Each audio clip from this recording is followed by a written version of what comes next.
Hello and welcome to another exciting episode of The Aftermath. My name is Ian, and as always, I'm joined by Dylan. Yo. And this week, we have a very special guest. The one and only, the elusive second son, Eric, my brother. Back again. The last time we had you on, do you remember the last one he was on? It was Valerian. Nope. No? He was on before. I thought that too. I can't remember which one we did first. We did Valerian first, but we had you Okay. on after that on another episode, and it was for a very great, very wacky movie that I fell in love with after we watched It's it. one of my favorites. I couldn't think of it earlier today, which is why I'm throwing this over to Dylan because I want to see if he can guess it. Because there was another movie that he was on The Aftermath specifically for. He's been on, I think, another episode of About Nothing podcast with Ethan, but he's been on another Aftermath episode, and it was with a very interesting movie. Is that movie, was it Korean or was that? Oh, it was fucking Everything Everywhere. Yeah, All you're at right. Once. Yeah, yeah. Well, I'm sorry, I didn't know it was going to be that easy for him to guess after I said that. Well, was that? Am I wrong? Or am I thinking? I of mean, like, it was made in America, I Okay. know, but I mean, the actors are East Asian. Okay. Some way. I don't know I about must- Korean I must be specifically. I thinking want to of- say Michelle Yeoh is Chinese, but I must be thinking of what's that popular? Parasite is another, but that other like popular TV show, the game where they have the mask. Squid Games. It's another. It's very very Squid popular. Games was Korean made. Okay, correct. Yeah, I must be and it was like conflating two dubbed things. for English. Yeah. Right. Anyways, so that's not what we watched Yeah. today. We didn't watch Yeah, any we didn't kind of watch any Korean of that stuff Yeah, we today. didn't watch any of that stuff today. We got a belated Halloween flick Exactly. Yeah. A Just in little that slasher flick. in the middle of November. Yeah.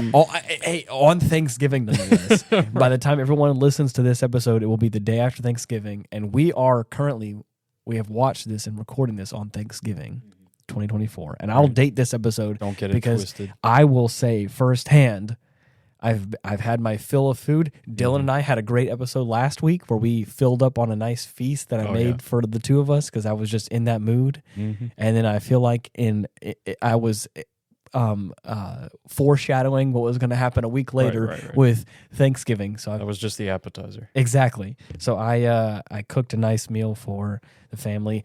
Eric supplied the turkey, which was very very good. The boy brought the bird. Yeah, exactly. And I got all the side dishes all prepared for us and some dessert, and it was really nice.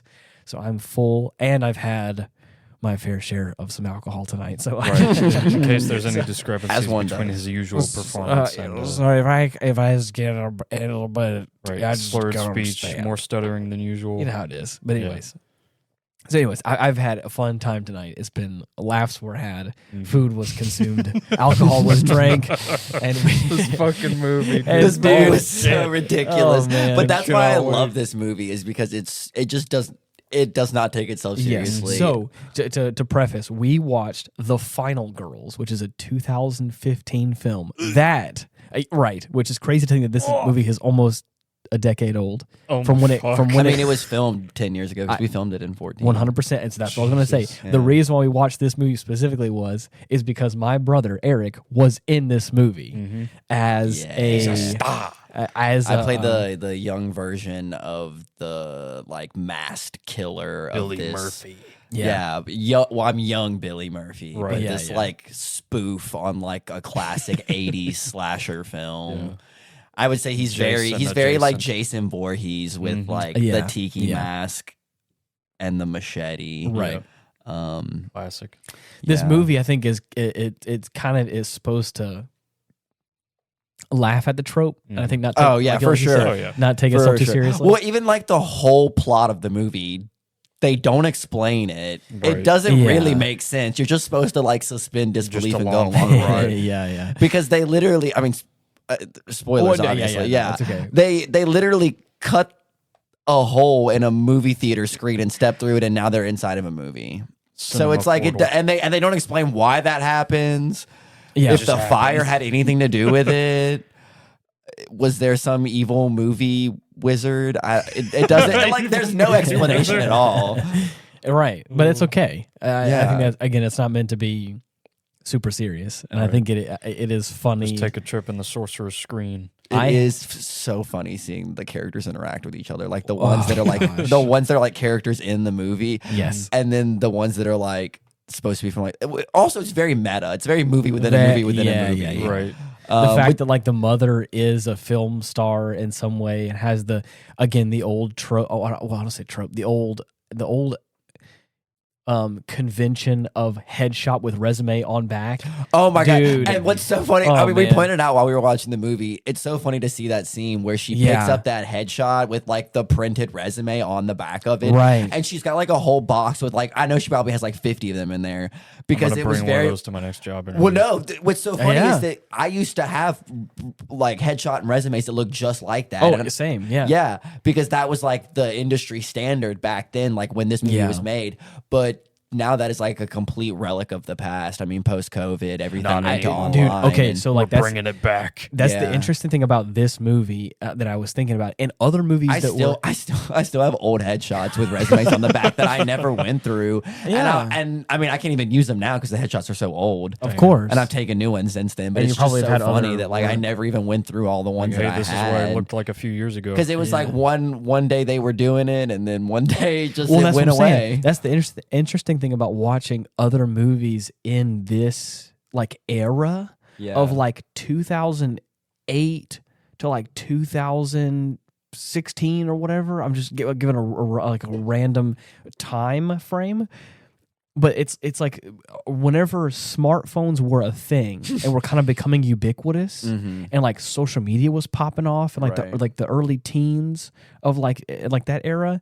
So like movies in this space have conventions like that where like there's a headshot and a resume, and that was a standard probably in 2013, 2014. Yeah, still. I mean, for sure. I mean, before then even, but right. Like, that's what I'm saying. But I'm talking about like at the release and the filming of this. It's like it feels so poignant to that time in history where they also made references to Twitter, to Facebook, and like social media references that were like very appropriate for the time, where they were like, and you just lost 3 more followers or whatever. And it's like that kind of vibe. Right. But at the same time, like they didn't have like the most up-to-date smartphones. So like you look at some of the smartphones they're holding and like just like kind of a brick. Right. It's like it's just this old version of a smartphone, but it is like in this modern new age social media era. So I've watched other movies. The reason I'm saying all this is because I've watched other movies in that kind of that weird timeline where it feels like this kind of it's not quite a relic of the past, but it's definitely not modern either. You can watch movies from the early 2000s and go, that's an early 2000s movie. That is a pre 2008 like social media era movie. 90s talking about MySpace. 100%. Yeah, 100%. And then there's movies like past 2016 like going into that where like it feels very modern, very relevant right now. But it's like this weird like little slice of time in like the teens that feels so like early YouTube, early internet, like that whole it just feels like I don't know, it feels like such a weird. And it's also whenever I was in my teenage years, and we talked about this a handful of episodes back with Ethan. In 2014, I was 20 years old. So to think about like there's that weird time of like I was like, it's crazy to think how long ago this was done. I mean, to the point now where I'm looking back on it and it's like nostalgic. I mean, this was the first movie I ever did. We're turning into the geezer's confessional. Oh no, Jesus Christ! But I mean, like I did this movie when I was 17. That's wild. Yeah. So I mean, I had to. Like the benefits of being homeschooled, I suppose. I had to like graduate early to do this movie because if I was 17 and still in school, then I had to follow child labor laws, but they wanted me to do overnight shoots. Yeah. So because I was homeschooled, I was able to graduate early, which meant that even though I was 17, I didn't have to worry about child labor laws anymore. Right. But it's like I still had to have like a parent or guardian on set. Right. But my mom didn't care because they literally put her up in a trailer that was nicer than mine. Right. Like, and she just slept in there while I was on set. Yeah. So. Wow. I forgot. There's a couple of times where I went up to set with you just to kind of hang out. To come see, yeah. I had a little bit of craft services, Don't tell nobody. That's against the rules. But I definitely I dabbled in some snacks. But it was a couple of. I would not say it's against the rules for guests to eat craft services. Right. I've never heard that rule. I think I've been on a few more movie sets that were sticklers against. I guess. Against extras and like some of the crew having okay. Well, that's like its own thing within the industry. You don't even get me started on the extra background. I would get whatever stuff. I want from the snack bar thing. Yeah, no, like literally. First of all, they separated you're paying these people. You're paying these people pennies. Yes. And you're like asking them to spend hours and hours of their time on set for very little money, and they're not even doing anything half the time. They're just sitting around. If they want to go eat a fucking granola bar, at least you can they can have a granola bar and a Gatorade and leave them alone. There was or something. There was a separation. There was like the craft services for the crew. They have segregated. Hold on. They had separate ones. They had them for the crew and the background, and then they had the like paid actor, and they were separated enough where like they couldn't be confused. But in certain areas that like what I was doing. I mean, I would like to think that the industry's a little bit better than that now. Probably, but anyways, it's hard. It's like they still treated the talent a lot better than they treated any. But of they us. always do. They always do. Top paid actors always gets treated better. They get treated like royalty, and we are just the peons. Speaking of that top are paid there. actors, there's quite a few big names in this movie too. Lot. Couple of recognizable which I guess faces. makes sense now. Like after all this time of the movie being on, I mean, I said it earlier today, but I was like. I've like in conversation brought up that I did this movie several times and had people be like, oh, I know that I've seen that movie. Like I didn't realize you were in it, which of course I understand why, because I'm either wearing a mask or covered in bandages. So it's like, and you don't really see my face. They strategically like keep your, like almost whenever like you're getting bullied in that first section, you do like turn away and then like run away from camera. There's a lot of like scenes I've noticed where like there's no like direct shot, which I mean probably works out for the slasher. They want to kind of keep it mysterious. Right. So like a lot of times like you are convenient, like even whenever like you leave the outhouse, it's very brief and you're like you turn around the outhouse and are running the opposite direction like to obscure your face, I think more. Which like I said, I think is a creative decision to keep the masked villain in this film, you know, not but I think that I think that a lot of the big names on this movie kind of turned it into like a cult classic. And it is a really funny movie. Like it's a good film. Yeah. But I don't know. It always kind of shocks me when people, because in my head, it was like, I don't know. I don't want to say I downplayed it, but it was like, oh, nobody's seen that movie. It's just like, well, I think, but then like I'm like, oh no, people actually have. It was kind of I think even whenever it released, I don't think it was like a huge name thing. Yeah, like it wasn't. But I remember.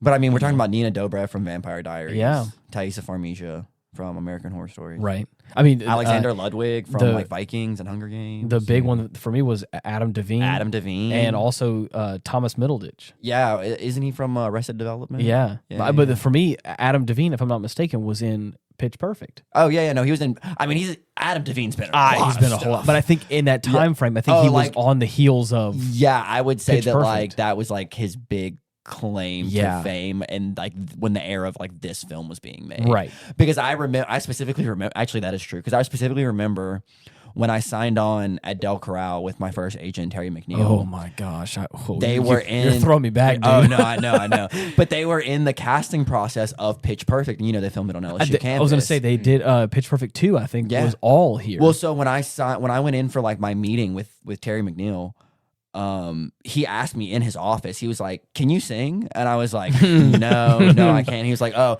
I'm casting this film called Pitch Perfect, and it's kind of like a musical film. So I was wondering if maybe you could sing. I might have submitted you for it. And then, I would say less than a couple years later, I had booked The Final Girls and was doing that, and Adam Devine was on that film. But it was like, that all adds up. The interesting thing is, I remember whenever the Pitch Perfect films were filming like in the Louisiana area, and like the buzz was happening, whether it be on LSU campus, whether it be like in the city of Baton Rouge over there, like it was all such a big deal. And to have this movie, Final Girls, was also filmed in like the Louisiana area. Yeah, I mean, a lot of it was filmed in Baton Rouge, but I would say the majority of the film was filmed in West Feliciana at Camp Marydale. Yeah. Which, to my knowledge, is still a functioning Girl Scout camp today. Really? Interesting. Yeah. Yeah, I mean, Yeah, they just basically took How do over they a keep Girl up Scout with all the camp. murder? You know, they keep it on the down low. Yeah, it was a super cool place to film a movie, though. I will say. Like, Oh yeah, because I mean the campgrounds are massive. I mean it's a huge Girl Scout camp, right. and then like, but you're also in the middle of the woods, so Yeah. it's like it's kind of like you're just in this bubble of Right. like film. Prime slasher real Yeah. estate. Oh yeah. But it's Dude. I mean the set was big enough that like people were picking me up from my trailer at base camp in a golf cart to bring me to They had a set. Yeah. ferry. Yeah. And they do. I've been on sets before where they have a like 16 passenger van, like those like big like Oh, yeah, panel I've van been- trucks yeah. that have like that go from base camp to the location. They're like Wow. they'll drive like it's like 10 or 15 minutes worth of a drive. I was on. Oh gosh, what was that? I don't even know. Oh, I shit. What I was that know movie what you're called? talking about because I remember riding the van with you. We were doing background work on something. This was like at the very early stages of our career. I think it was that one Grazia. That's the one I'm thinking of. Because I think it's the. I'm I think drawing a blank. I think the movie. I think I'm thinking of the code name. I think the name is called Because of Grazia. I'm If I'm drawing a not- complete blank on that actually. I do Or- remember or- the oh, I'm bus. sorry, it's though. probably- I'm not gonna lie. I think about it's because of Garcia. Grazia. I think it's we've just gone off on a Grazia. tangent. It's Though. We're okay. not talking about the movie that we Right, watched. fell down a time hole. Oh, my Dylan, what did you think of gosh. the movie? It was pretty funny. It's wacky, It made dude. me laugh. Yeah.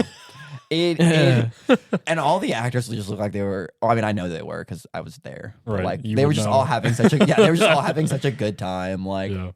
You can tell even at the end of the movie there is a. Oh wow. Okay, I gotta stop. looking at it. Oh wow. Whoa, I'm having a flashback hard to some memories I didn't think about. I was looking at the. Oh my gosh. Okay. Anyways, okay. To rewind back. He found the forbidden I time. don't know that I object. worked on that one. I did a whole lot of work on this one, and Was it that kind the of, one where the dragonfly landed on you? No, that one was One Nation Under God. Oh, okay. You showed me the trailer for that fucking thing. How many months ago? Oh my god! The funny thing is, I don't think they put my line in, but I had speaking lines in that film. I mean, I got paid for it. yeah, but- that's what I'm saying. As long as you speak but- on set, you get paid, even if they put it in but the film or not. but I'm almost certain that none of that was put in the film, though. I mean, that's fine. It can end up on the editing room I floor know, as long as I got that's the okay. paycheck So for I don't it. think I have a credited line. But the only time I ever like signed the paperwork to get a credited line in a film, I don't even think it made it. But it's fine. I put the paperwork in there and I got paid for it. I got That's the it. money. So Literally. anyway, and that which I do want to tell that story in more Right, detail right. because it is kind of funny and I think it is interesting. But to kind of circle back around to what was that? What were we talking about before? I got a little distracted. The final girls. The final girls, but we were saying something about you were talking about oh gosh, I can't remember. I mean, I know I was talking about the actors on the film. For a little yeah, bit. we're talking about all Yeah. that stuff. I can't remember. All that Dang. jazz. Anyways, we're talking about shuttles between Oh, sets and working on yeah, sets and all that yeah, kind yeah. of stuff. or Oh whatever. yeah, because the set was massive. Right, Yeah, right, it was right. huge. Anyways, I mean, but I was living like every 17-year-old's dream. I mean, I had my own trailer. 100%. I was spending like an hour in hair and makeup every day to like put all that burn makeup and like bandages on. Yeah. I was riding around in a golf cart on set. Yeah, dude. I was having lunch with like all these Yeah. fucking actors, Right. Mhm. hanging out with them. It was cool. It's a cool it was experience. dope. It was definitely like the thing that solidified my passion for film, and it's like what's kept me doing it all these years. Yeah. I have so badly wanted to get back into it. There Yeah. has been this. I have this. I grew up as a kid, and I had this deep seated. Hey, I did too. No way. I did this deep seated desire to act and to be an actor or to just be a performer, which is why I think I thrive in the music scene so much because I love Right. performing. Yeah. But I remember watching the old Star Wars films. I remember watching like the prequels and watching all of like the behind the scenes stuff and going like, Those I want to VHS be. box sets. Dude, I remember having the DVDs that had the whole behind the scenes, like the hours and hours worth of footage of behind the scenes work. And I was like, I so badly want to be part of I want part of a movie production so bad. And then I think, like I said, I became a musician and we got into the music scene. And then I think I got that itch from performing. But like in recent months, you and I, Eric and I have talked, because I have wanted to not only like produce something as a filmmaker, because I so badly love being a part of the whole process, but even more so, like I do kind of have this itch to get back in front of the camera again. Right. Dylan knows, and the listeners of this podcast know that I just recently was in this production, this stage production, this theater thing, which is not really my wheelhouse, but I think I had a lot of fun doing it.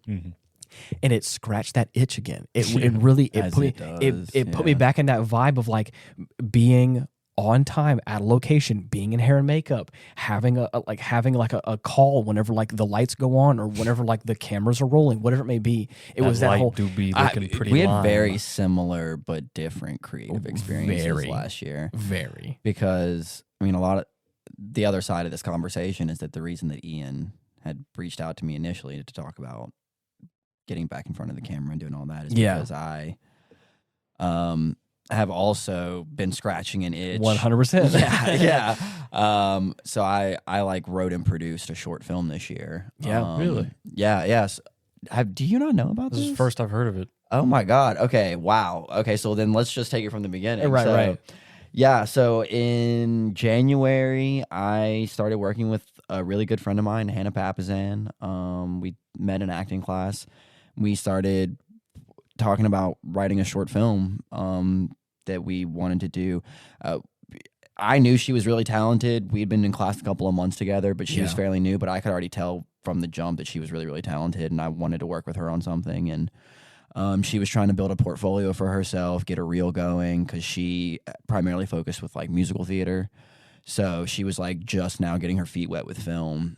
And so we just kind of sat down and started talking. And the more I talked to her and the more I learned about her, I was like, oh, this is going to work great. Because I mean, she has 2 musical theater degrees from LSU, and she took some kind of class there where they had to do a short film as like their final project, and she was the producer, and LSU gave her like a $10,000 budget for their film or something like that. So yeah, she's the one that kept the film organized, because she was very type A, like had a spreadsheet for everything, was like keeping all of our budgets in check. I could not have made this film without her.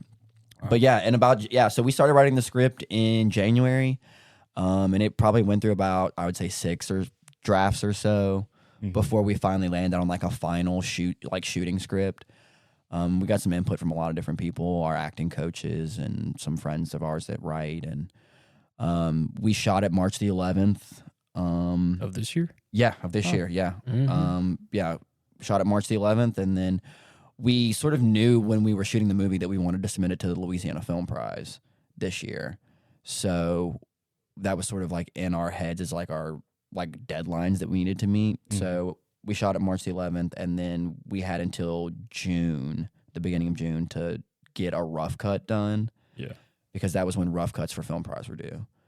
And so then we submitted that in June, and then we basically were just waiting and getting the final cut of the film ready until they announced the top 20 finalists for Film Prize that would be like premiering at the festival. And we ended up getting in. We were one of the 20 films at this year's Louisiana Film Prize. And so me and Hannah drove out to Shreveport and kind of did the whole deal for, the 3 or 4 days that they do all their Prize Fest stuff in Shreveport. So it was nice, yeah. Getting to premiere my film, and especially after we put so much work into it, and getting to just see the other side of like the production process, because I'd up until this point only done acting, and so this was my first like foray into writing, but also into producing, and then I mean it was a very, very small crew, so it was like. I was wearing a lot of hats, me and Hannah both. I mean, the biggest... That's hard. Yeah. So, I mean, like, I was the writer and the producer, but, like, I was also, like, the locations manager for the film, and that was a struggle. I don't envy locations managers. No, it was... oh, my God. And especially, like, for this film, and, like, I mean, obviously, this isn't the film we watched. Right. But since we're on the subject... We'll get there. Since we're on the subject, the movie The Final Girls is fun. It doesn't really take itself too seriously. It's not really deep. It is a mock on the slasher flick. We'll talk about it more probably later. But I do want to get kind of into this. Because this is the real meat of the episode. Is going to be the fact that superseded the right because this is the real thing. Like I mean that's kind of like I said before to kind of bring it back around to what I was talking about that kind of leads into what you're saying. You got this short film that you started working on and doing all that amazing stuff earlier this year, and then of course I have been like trying new things, and there was a point in time whenever you were in this movie that we were both doing acting classes. We were both. I remember. I was actually trying to do many several auditions for things, but my heart wasn't really in it because I didn't really know what I was doing, and I don't think we had great representation. I agree, and so like I just and I think I had a heart for like period pieces that I think I still have a heart for, like doing fantasies, doing again just period pieces that I think that like are really popping off now.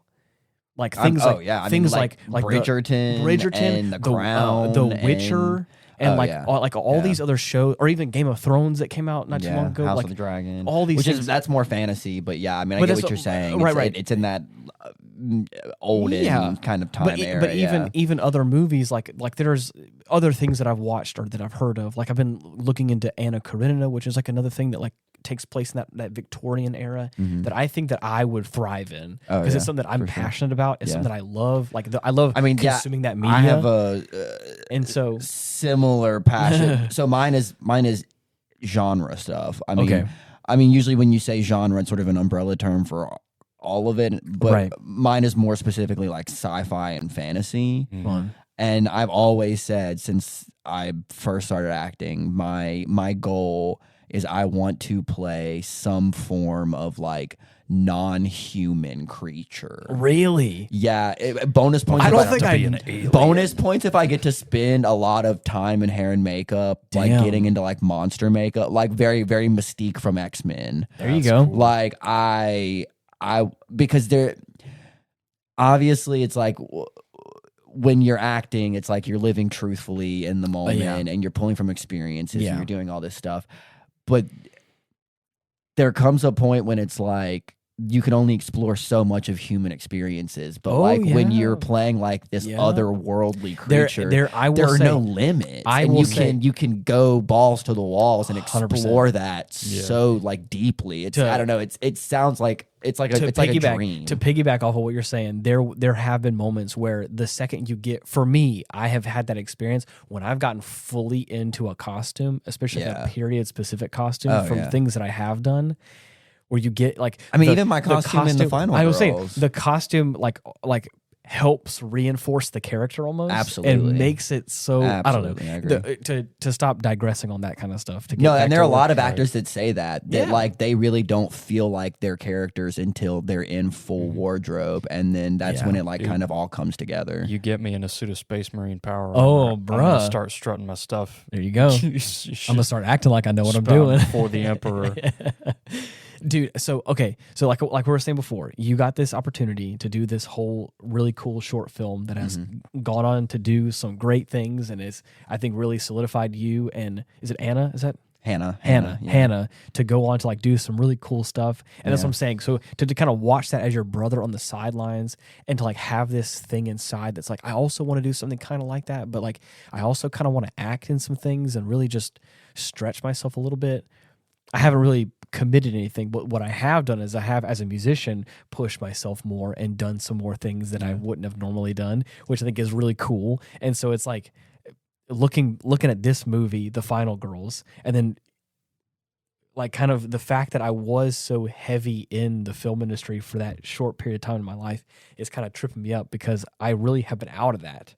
There was after I got really involved in the work that I'm currently doing and other stuff that was going on, and I moved away to Canada for a while, I really stepped away from a lot of that stuff. And I think I'm starting to realize this year specifically that I'm like, man, there's some cool opportunities that I think we could. I mean, it's a very, very difficult industry to work in, and you can only work in it if you like live and breathe it. Yeah. Like it, and you have to be like it's just not. It's not. Yeah. It's hard to make it a hobby. You got to make it a. Yeah, it's hard to make it a career. It's like for a lot of people until like it's a hobby for them. I mean, obviously, my goal is to make this a career, but we're not there yet.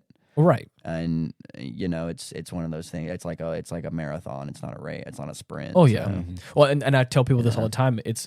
And when it's your passion too, it's like even if like any opportunities that you get, you're always grasping at them and jumping at them and excited to do them. I tell people, you just love it so much. I tell people, especially creative people in the field, like I have heard this in the past, but I am currently living through this, is that it really does take 10 years to be an overnight success. Oh, that's what Chapel Rowan and Sabrina Carpenter said. 100%. They said the same thing. Yeah. That's so funny. Because now I've been thinking about that too. And I'm just a little I'm either at 10 years or I'm a little past 10 years. But that's what I'm saying. But the thing is, like, you have a short. What I'm saying is, like, you have a short film that just now happened, and it was and is like a pretty big deal. I mean, like Louisiana Film Prize is. I know it has the largest cash prize of any short film festival in the world, and that's what I'm saying is the fact that you were able. The fact that you were able to get in the door is a big deal. Oh, I think. Absolutely. And so what I'm saying is that's the kind of stuff I'm talking about. I may not be a hyper successful artist. I may not be able to buy whatever I want or take all the trips that I want, but I will say doing the like digital art, the filmmaking and photography stuff that I have been doing, it has been about 10 years. And right now, like I'm at a point now where I'm being really appreciated for the work that I'm doing, and I'm being very well compensated for the work that I'm doing. And there was a few years where like it wasn't that way. Yeah. And so I'm like, I do want to kind of shake the nest up and grow as an artist and do something new. But I don't want to look past the fact that like I have had like a almost decade's worth of work that has got me to where I am now, where I can say like, I'm comfortable in what I have now. Let's kind of shake this up and let's do something new and see what, anyways, that's what I'm saying. So I'm not saying that you're going to, again, literally overnight, you're going to be, I mean, I don't know if it could happen. I've been going on a lot of really cool auditions. I mean, obviously I can't talk about them on this podcast. Of course. Some of them I've signed NDAs for. Yeah. But I've been going on a lot of cool auditions. And that's what I'm saying. Now you have like 10 years worth of work of like experience and effort that you're like, I have this kind of comfortability my with self-tapes now, like I watch my self-tapes now, and then I watch like my old, because I still have some of my old self-tapes from like when, and I'm like, God, I'm so much better now. I'm so much better now. Right. But like, it's one of the cliches of the industry. You'll hear 100 no's before you get your yes. Of course. So, and I think that's why a lot of people who probably might have passions for it end up not continuing to pursue it, is because you have to be able to handle rejection. And that was the thing for me. Because you're going to see a lot of it. For me, I had my 100 no's. But like I had other things that I was interested in, like doing the filming stuff that I was a part of, like doing the graphic design jobs that I was a part of. So like I think that was the thing, is if I stuck it out, I probably could have done something, or I could be singing a different tune now than I did before. But I don't want to look back on that and regret anything. I want to move forward and say, okay, like I want to try and sharpen this. If I can go into a theater play and people are like, hey, you're actually not that bad. I'm like, okay, so like I think I have something going here. Like I think deep down I am a performer, and I think that is one thing that I am very passionate about. Is I mean, I believe it. So I think our family is full of performers. Our family's full of performance artists. This podcast, hands down, and also the people that listen to About Nothing podcast know that Ethan himself is a pretty loud performer. Anyways, I mean, Anyways, we'll just leave it at that. Yeah, but anyways, I think it's fun. Shade. No, I won't say shade. I mean, he'd probably be like, no, it was shade. Is what it is. We're just we are the what is the old euphemism? I don't know. I don't know. Anyways, you're older than me. You tell me. It's not like we're calling him something he's not. We're calling him what we are. Oh yeah, You know, sure. Yeah, I've heard that. Anyways, so the like we were talking about before, this movie was in that 2014-2015 era, and to kind of circle back around, this movie was called Because of Grazia. Okay. That's what I think. That's how it's pronounced. Yeah, and I think this it's like must have been. It's like a romance movie. This must have been when I was in culinary school. Probably. It released because I don't remember. I definitely didn't work on this movie. It released in 2017, but I want to say we filmed it in 2015 or 2016. Yeah, that's definitely when I would have been in culinary school. I was still with the same production team that was doing a lot of the stuff with God's Not Dead. Oh, the faith-based production company. All that stuff. Yeah. I don't know if this is I mean, they are still churning out those movies. They are pumping them, Really? pumping them out. Oh yeah, they're on like the sixth God's Not Dead. Get out. Oh yeah. Jesus. If you look up the production company that did God's Not Dead, which Well, I'm gonna say it. I am not proud to have that credit on my IMDb because it's not a good film. I watched it back several years after I did it, and I was like, this film.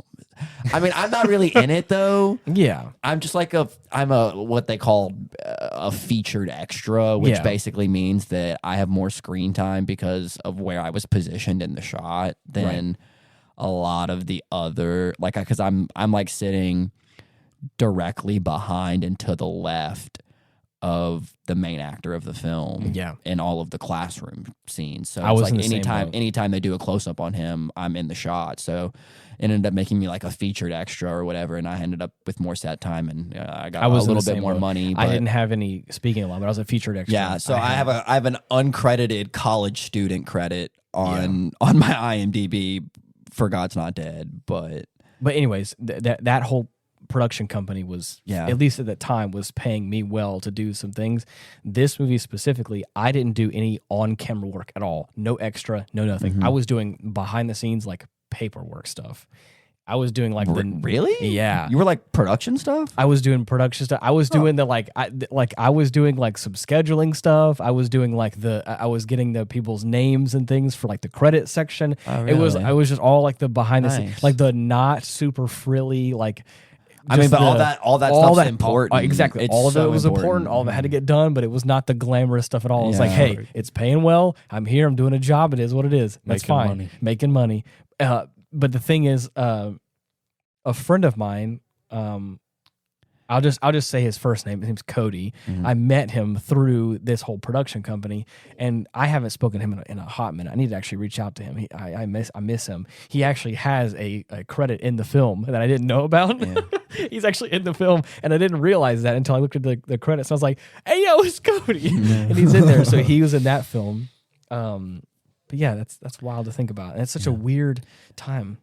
I know. In history. Well, what's crazy is, I don't know that I told you this, but I did a film. It was definitely before I started filming Vice. It was a little over a year ago. But by the way, your short film we were ranting and raving about, it's called Vice. It's called Vice. Yeah, I don't know if you said that or not. I don't know if I said it either, but yeah. Before I did Vice, I did another film called Dad's Party. Really? Yeah. It was shot by Aaron Hogan. Really? Yeah, he was the director of photography on that film. That's sort of how I got the film, because the casting people reached out to Gency to see if any of the students from Love Acting could fill out some of the minor roles on the film. So they reached out to me and asked me to play this DJ in some party scenes. Get out. Yeah. But I was doing that film, and I went in for my wardrobe fitting, and through talking with the wardrobe lady, I realized that she was the same wardrobe person from the Final Girls. No way. Wow. Yeah, because we were talking, and I don't even remember how it came up. I think I was wearing something that I stole from the Final Girls. No way. Yeah. No, I'm being so dead ass. Oh my god.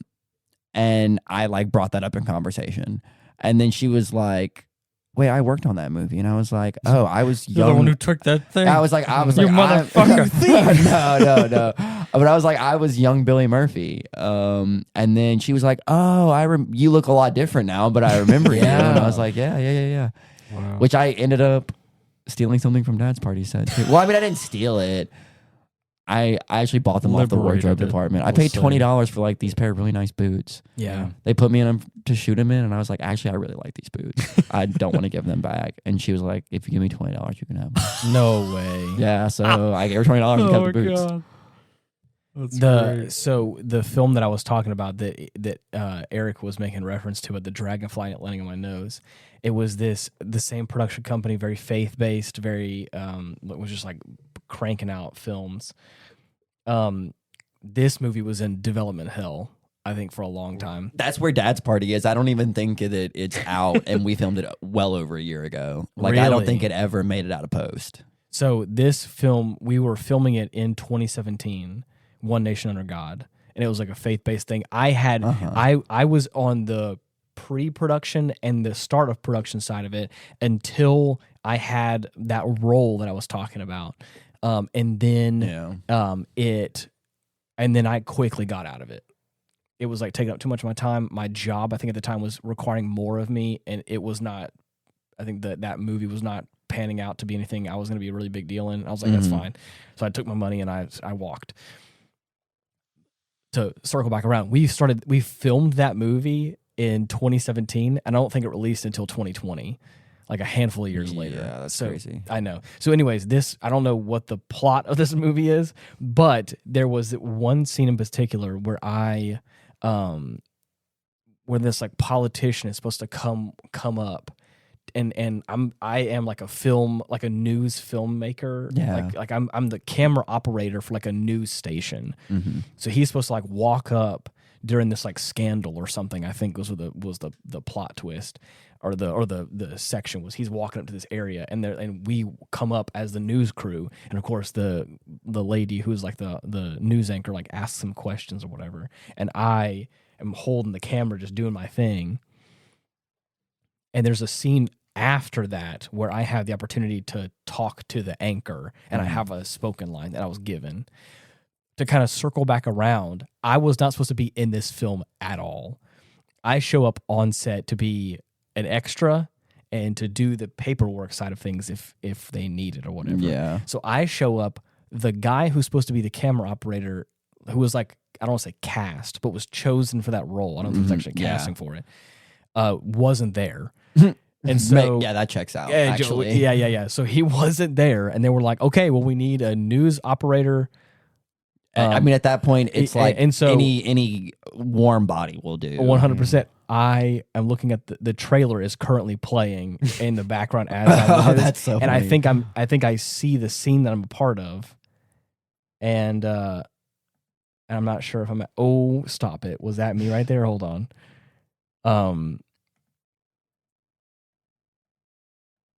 Yep. Yep. Okay. Anyways, there's spot this. them a mile away. Yeah. So there's this whole. I'm supposed to have lines given to the news anchor I'm a part of that's like on screen while it happens, and so I had to do the whole paperwork after the fact to like put my name in, and all this stuff to get myself credited in the film as like news camera operator or whatever, cameraman, and like I said, I think that in the grand scheme of things, it was such an such a not crucial scene that was happening, but I think they just wanted extra stuff for that section. So I just think that I was like, I wouldn't be surprised if none of that made it. But if it definitely did a film, and it's so crazy that we're talking about this because I have recently, as we're talking about this, I'm like recalling memories of films that I worked on that I totally forgot that I worked on because they were like such like small budget indie films that kind of just got lost in the void after I like worked on them. Yeah. Like I remember going to New Orleans to do this one movie where it was like I was filming this house party scene. Yeah. And I was like on this like porch of like one of those old like New Orleans shotgun houses. Yeah. And I like had like surrounded by red Solo cups and like canned beer. and was like doing this whole party scene for like, I don't know, 6 hours. And then, my gosh, yeah. dude, yeah. Got paid for it, but I'm like, I couldn't even tell you what the name of that movie was if I wanted to find it. Until recently. Didn't get credited for it. I know that. Dude, until recently, whenever I was thinking about this movie, I could not for the life of me remember what film it was that was on. Mm-hmm. I was like, I think I know for a fact I signed the paperwork that I got credited. I know I got paid for it because I remember that payday very well. Well, and then I was like, after the fact, I was like, but then, like I said before, very quickly I left that set because I was like, I don't want to be a part of this. Yeah. And then I was like, I don't even know if the movie ever released. I don't know if I was ever in it. And so the thing is too is that a lot of times when you sign all that stuff for like the paperwork for the credits, it's so that they have your information to put in like the credits roll for the film. Yeah. And so sometimes getting your credits on like an actual like movie database where like the credits actually matter because people are checking your credits can be a whole other struggle. First of all, you have to find out if the movie even has an IMDb page because you can't link it to your profile if they don't have a page for the film. And then you can't even like create the credit. You're like somebody from the production side of the film has to credit you on the film. So like, yeah, getting those IMDb credits can be such a hassle sometimes. And like, that's why when I did Vice, even though it was a short film, I wanted to make sure that like I made an IMDb page for it and that everyone that worked on the film got a credit on their IMDb. Yeah. Because I mean, in the way the industry is structured now, your digital branding is everything, and like credits are how we operate in this industry. I mean, our first AD worked on our film pro bono, and we made a deal that we would give her a producer credit on the film. Yeah. Because and honestly, she earned that credit because she was so much more than just our first AD.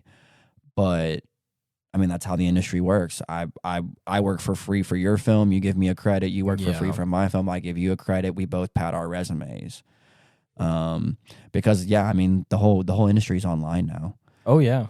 All auditions are done through like My Casting File or Actors Access or Backstage or something like that, and it's all done through self tapes, which you record yourself and email off, and then callbacks are done via Zoom. I mean, you're not meeting somebody in person until you make it to like screen tests. I hate that version of if they even do screen tests, because sometimes they'll just forgo them altogether if they really are sure about their choice. You look okay, get in.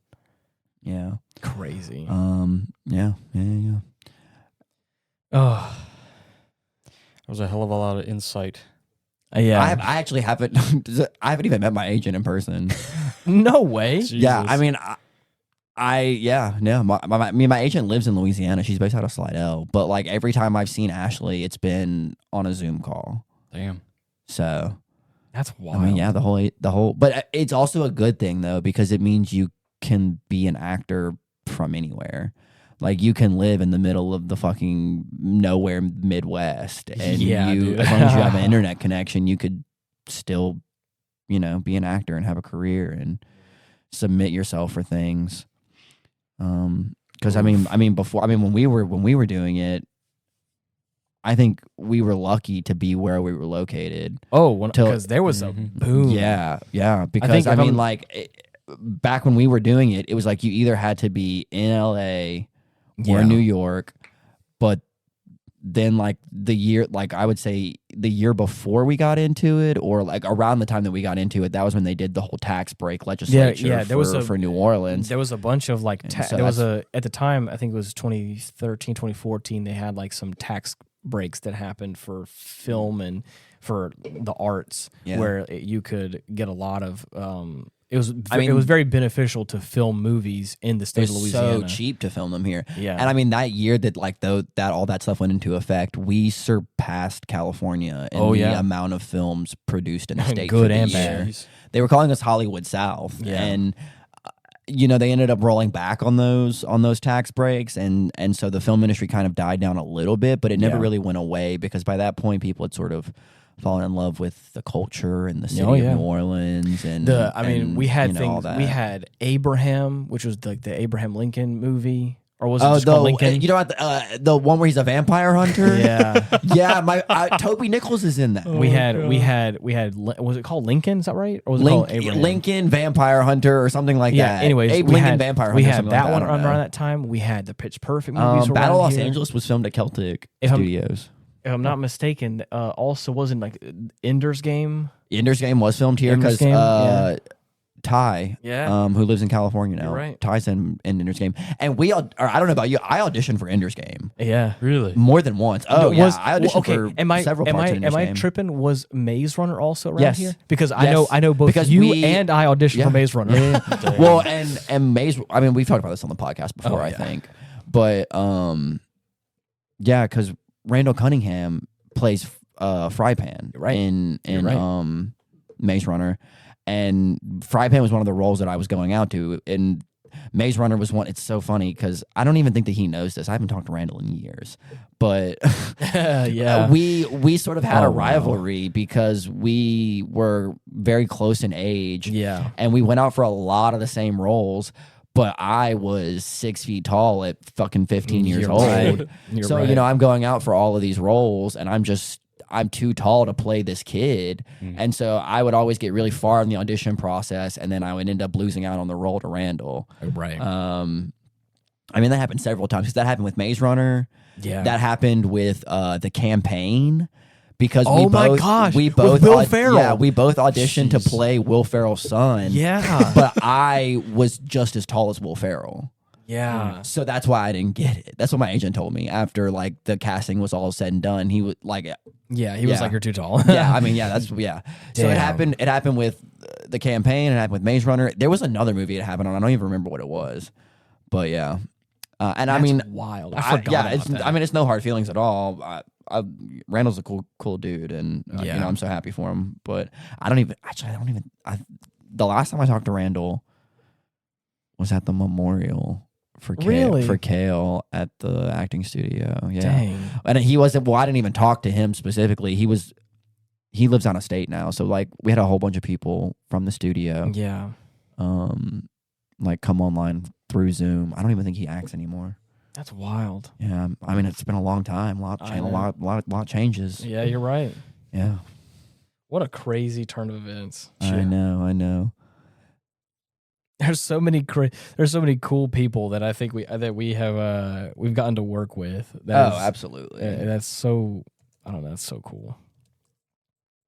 I think we've maybe collectively talked about the film that we watched for the podcast maybe like 5 minutes. Yeah, the whole time. I mean, we can circle back around. Sure. Like this is like I said, I wanted to talk about some of this. That's kind of the interesting side of the whole reason we chose this movie was because I'm in it. You were in it, and we could talk about all the film stuff. But I will say, but I could literally talk about this for hours. Oh yeah. So I think that I loved the change in color that happens whenever they go from like the normal side of the regular world. Yeah. And the more like the movie side of the world is the colors are so much more vibrant and there's a lot more like lighting going on. Yeah. Yeah. Crazy shout out to production. That whole cabin where they did the whole like setup to like capture Billy and like take his machete and try and kill him or whatever. Yeah. And where they did like the whole kumbaya circle and the flashback scenes and all that. That wasn't there before this movie started production. Yeah. They literally built that whole thing like in the week before production started. Board by board. Yeah. And they're like that was one of the first like I think things I realized that I probably never would have learned if I had only done acting classes was like the scale of things that goes into of these movies and like especially like a movie like this with like I mean this was a multi-million-dollar movie so it had a huge budget. So the scale of it was definitely like on a bigger scale for sure. I'm looking into some of our old peeps. I was looking at some. Yeah. There's Ian is still in the time hole. Just a little bit.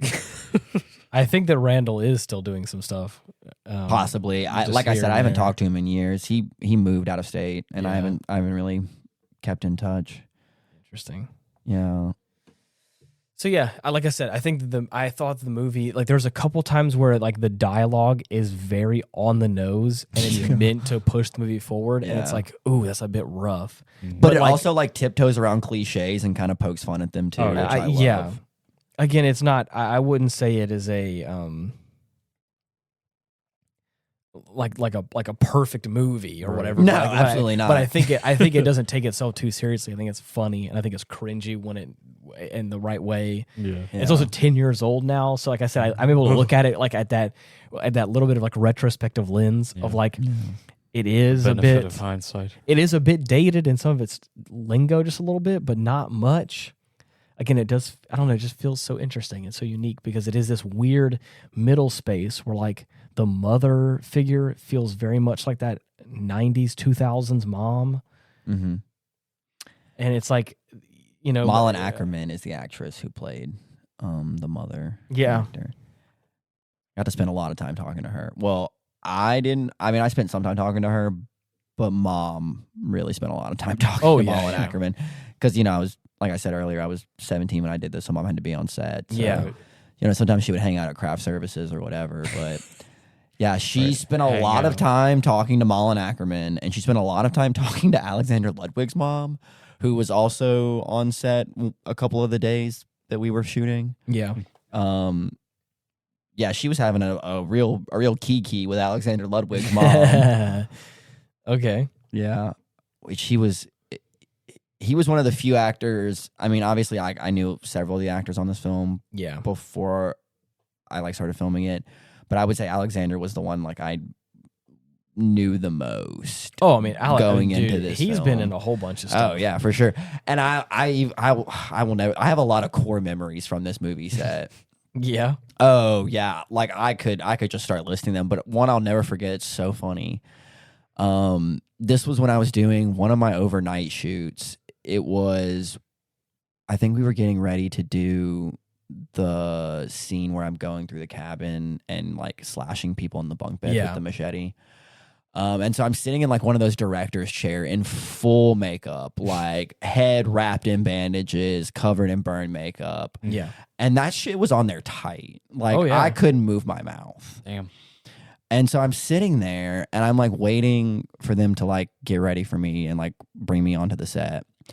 And I see Alexander walk over from craft services and there's an empty director's chair next to me. And he comes and he comes over and he sits down next to me and tries to have just casual conversation with me. But I literally can't move my mouth.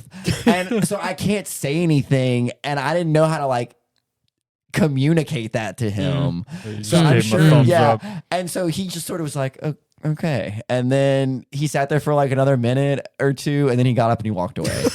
And I was like, no. Oh, my God. Oh, no. So, Alexander, if you're listening to this, I'm so sorry. And I'm a big fan, and I wanted to talk to you more. But did you not indicate to him that you were... I tried, but I don't think the message was received. Got it. And also, it was in that moment, what do I do? Yeah. That's interesting. Yeah, lots of core memories from this movie. There was another one. I like the fact that at the end, during the credits, they added the bloopers into it, which really just I think put the pin, I just put the cherry on top of this is meant to be kind of funny. Yeah, I remember them calling me. It was, I don't know, maybe a month or so after production had wrapped, and they needed my permission. Because I have a blooper in the film. Yeah. And that credits part. He swings that machete so good. My God. I mean, snaps it in half. That shit was so funny too. Oh, dude. That's so good. But yeah, they called me because they needed my permission and needed me to sign some stuff. So my agent sent me some paperwork to sign. Yeah. Wow. But yeah. I love that because I love the fact that originally they wanted to give me a real machete. Oh yeah, and I picked that machete up and I said, "Oh, this is not gonna work." And I went and found a PA, and I was like, I need to talk to the stunt coordinator. Yeah, and so they like I'm gonna hurt somebody. Yeah, they like went and got him. Well, I was fine when they were like, oh, it's gonna be sandbags in the bed. But then after we were done rehearsing, they were like, all right, well, let's take the sandbags out and get all the people in the beds. Oh no! And I was like, wait, back up. Hey! I wasn't told about that. And I was like, look, I don't feel comfortable swinging around this machete because it's really heavy. And it is real, and there will be real people in these beds. Yeah. And even if I just like am hitting it on the side, it's like. So they were like, no. Like, I'm glad you said something. Like, we'll get you some props. We had some fake machetes, which I don't know why they didn't just give me those to begin with. Right. But anyway, I probably went through like 4 of them. I'm not gonna lie. Really? Yeah, because they weren't very sturdy, and like you saw me in that scene. I was smacking them. You were pretending like the side you were a slasher villain. You were trying to slash them. So like, I mean, the one that ended up in the blooper reel was the funniest one because I literally was like 2 swings in and I hit it and it snapped on the frame of the bunk bed and it flew towards the camera. And then I'm just standing there in my mask and I'm like, I don't know what to do now. It's good. It's everyone around me is just laughing. So I'm like, okay. And then they cut it. It's a good look because again, whenever it happens, he swings over his head. It breaks like it shears. Like if you're looking at a sword, it shears like vertically, and whatever it does, like it. I mean it. Yeah. Oh, sorry, laterally, not vertically. Well, and so it's like it cuts it in half, and he just like sends like for it's a brief second of like the like you're holding a half broken sword. It's like wait shit. And I love that. When I was watching it back, I'm not sure that there was one full shot where I made it all the way through without breaking a machete. Because if you watch it, it's very jump cutty, where it just like, and I'm almost positive it's because they had to like Mod Podge together 4 different shots to find ones where the machete was intact the whole way through. Love that. Like, because I filmed it several times. Speaking of like the camera work, there was like a bunch of like, I mean, it was like an interesting but like weird like the camera like flow motion of like how they. So the director of photography on this film is Ellie Smolkin. Okay, I think it's either Ellie or it's Eli, but I think it's Ellie. Okay. I think it's Ellie Smolkin. Anyway, at the time I met Ellie Smolkin while I was working on this film, and I didn't really know who he was at the time. Well, he went on to be the director of photography for a lot of The Magicians, which is one of my favorite TV shows. And I don't even remember when I put it together, but I was like watching episodes of The Magicians and it would like come up in the credits and I'd see like director of photography, Ellie Smolkin. And I'd be like, wait a minute, I know that name. Yeah. And it ended up being the guy that I worked on with the Final Girls. The director of this film, he directed a very Harold and Kumar Christmas. Are you fucking serious? He directed the Harold and Kumar movies. Oh my god! So that's that was like the director of this film. Yeah. How interesting. Jeez. Yeah. Very very interesting character. Yeah. I mean, he's a nice guy. Film people are just interesting. A lot of them are. A lot of them are very interesting people, but it's entertaining. Damn. Yeah. Was there anything like? Was there a moment in the movie that stuck out for you that was like your favorite, or was it just a? I liked the little nod for the title drop. Yeah, reminded me a lot of John Carpenter's The Thing. Oh yeah, that old logo. I fucking love that one. So good. But the final machete fight. Oh my god, dude! Holy shit! Badass. Okay, and first of all, let's talk about the guy who played Billy Murphy. Okay, because. He's a professional stuntman and actor, and he's done some other stuff. I believe his name is Daniel Norris. Yeah, that is him. This man is like 7 feet tall. Jeez. Like I've always been very tall, even when I did this movie. I mean, I was like at least 6 feet tall when I did this movie, and he towered over me. This is a massive man. Damn. Very intimidating, but also like so sweet that it's like he's not intimidating at all.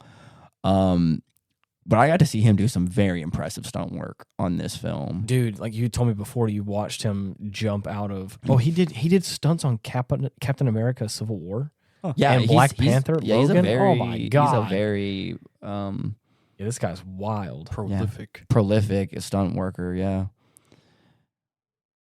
There's a iconic But yeah, shot. you're right. The fight choreography in that final scene, where So fucking which funny. I also love, just like sort of the environmental storytelling of like the character that plays her mom dying, and then like that becoming the catalyst that makes her the final girl, Right, which makes her martyrdom and buff. they give her like that Bella from the last Twilight movie waking up as a vampire moment, where like the lightning strikes and she's like, I'm the final girl now. Right.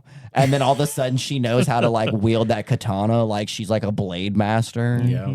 Doing fucking tricks with it and shit. So I just want you to know that this guy, this stunt guy, Daniel Norris, has done stunts for basically all of the popular Marvel movies. Like so many of them. Spider-Man No Way Home, Hawkeye, so many of them. That's really cool. He did The Watchmen as well. Damn, wow. that's crazy. There's a picture here on his IMDb that has him, and it's that iconic scene where it is the purple lights from the Final Girls, with the smoke and the purple lights that's lighting up the smoke over that grassy field. Yeah, and they're having they're clashing the two together. Yeah. Damn, that's wild, dude. Mm-hmm. What a cool experience. Yeah. I was trying to look up how tall the guy was, but I don't think it has it on there. Oh. So, I would say another core memory from this movie is knowing that I have the capacity to make professional actors break. I love that. Yeah. I love that. I mean, they weren't on camera, but they were definitely not supposed to break what I made them break. And that's what made it so much better. That's a good me. feeling. Whenever you can make the comedian or the person that laughs. I didn't even really do anything funny. I was just doing a funny run. I love that. I mean, I was supposed to, awkward, gangly,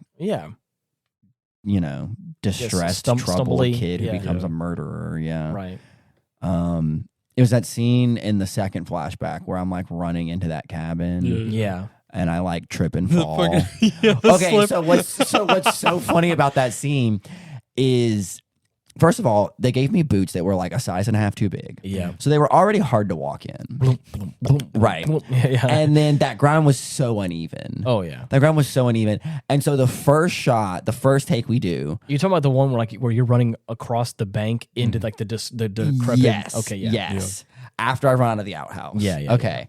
And so that ground is so uneven. So the first shot that we're doing, I'm running, and there's like a big dip in the ground, like a big hole in the ground, basically. Yeah. And I didn't know Obstacles. I did not map out the ground before we shot this, and I should have. You didn't pre-run. Because when I ran, my foot hit that dip in the ground, and my foot slid out, and I like had to catch myself.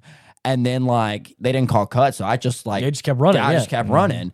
And then they call cut. I come back out, and the director comes up to me and he's like, "That was amazing. That was great. I loved it. Do it just like that every time." And I was like, "Great." Okay, got it. It wasn't hard for me to keep it consistent because I could tell where in the ground the spot was that I was falling every time was. Yeah. But after about 4 or 5 times of doing that fall, I was very much over it. Oh yeah. But I didn't even know this. Because there's like they do, while I'm doing that run, they do an angle on Thaisa Farmiga and Alexander Ludwig and Malin Ackerman as they're like watching me from like the shrubs, basically. Yeah. Mm-hmm. They were really there while I was shooting that. No. Yeah, so they were watching me shoot all of that. And apparently mom was like there with them. Get out. Because she came up to me like after all of that was done and was like, yeah, they could not keep it together while you were shooting your scenes. They literally had to leave because they were being so loud. Like, because they thought it was the funniest thing they'd ever seen. Wow. And she was like, Alexander looked over at me and he goes, did he practice that run? And God, I love Mom. Oh, you know how Mom looks at Alexander Ludwig and says, "No, that's all natural, baby." And I was like, first of all, it was a little. I was putting it on a little bit. I mean, give me some credit. Yeah, give me some credit. Whatever you say. Yes, bro. I do have natural lanky genetics. But I was acting a little bit. But I was loosening up the limiters a little bit. Yeah. The anti-gaunt measurements were disabled for a bit. Oh man, that's good. Oh, this has been a fun conversation. Mm-hmm. Yeah. Is there anything else you want to talk about for this movie? I think this is a great starting point as any. I do think it was a fun movie. If you haven't had a chance to watch screams that you hear me make in the movie, oh yeah, those are my screams. Authentic. Sometimes I'm in the outhouse when I'm screaming, and sometimes I'm not. 100% extract of Eric's scream. Yes. Yeah. It was very interesting when they shot the like perspective shot from the actors, where it's like they throw the fireworks in, they start popping off, and I start screaming, and then like it cuts and it shows all however many, like it's like 4 or 5 of them, and then they're all lined up and they're like reacting to what they're watching. And so when they were shooting those, there were no fireworks going off, of course, and they were just sort of like staring and reacting to nothing. And somebody, I don't remember if it was one of the ADs or somebody basically came up to me and was like, "Hey, would you mind like doing the scream?" So they basically like put me on the like behind the camera, and I'm like pacing back and forth, just like there's like this big like white one of those like reflector things that they use for lighting, panel, and I'm basically like behind that, and they would point to me, and then whenever they pointed, I would like do the scream, and so I would like I remember like after coming out of like from behind that like screen after doing the scream and like seeing like all of their like emotions on their face and like the reactions that they had. I don't know. It was a very cool moment for me because it was like I don't know. I helped. Bring that out of them. It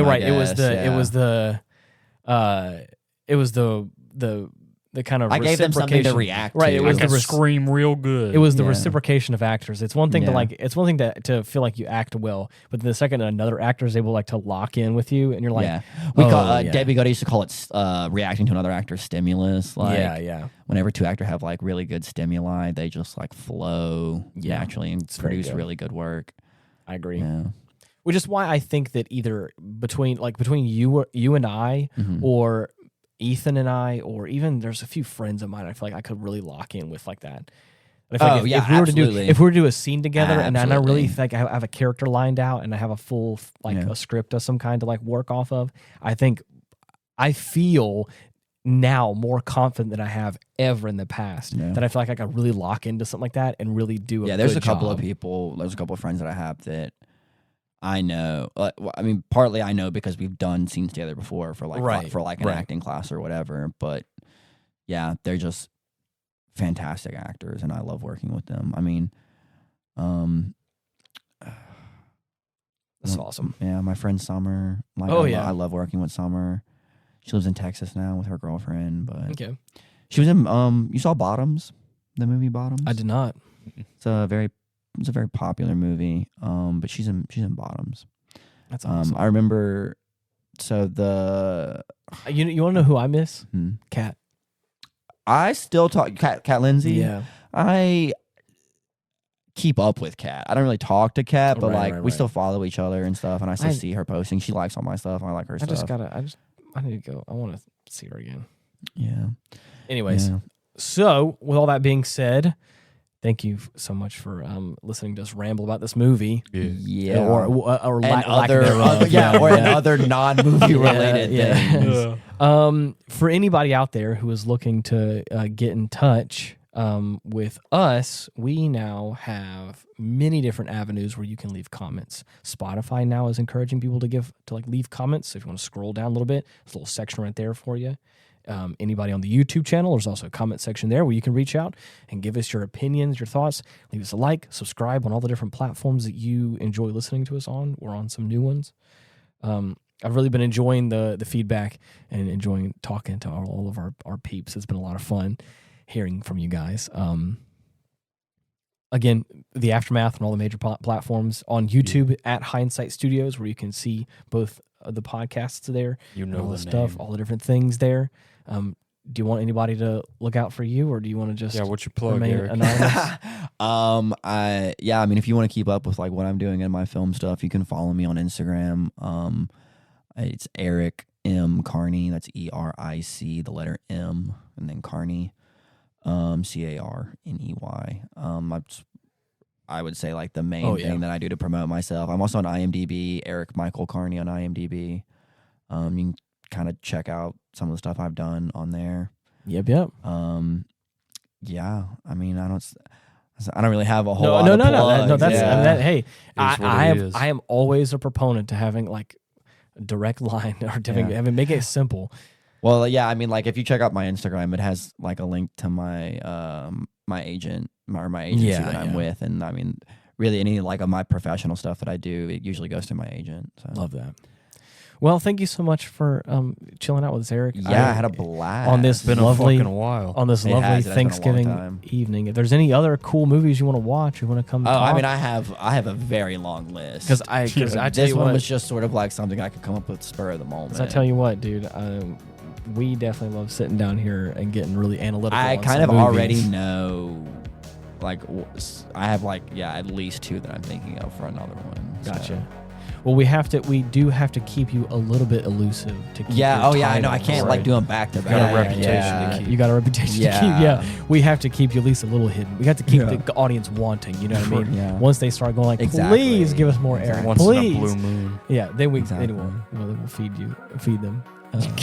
We'll finally feed you. Yeah. Here's a little taste of Eric. Here you go. In the meantime, back to the pit with you. Anyways, thank you so much for listening. We appreciate you so much. And until next week, See you later. Bye-bye.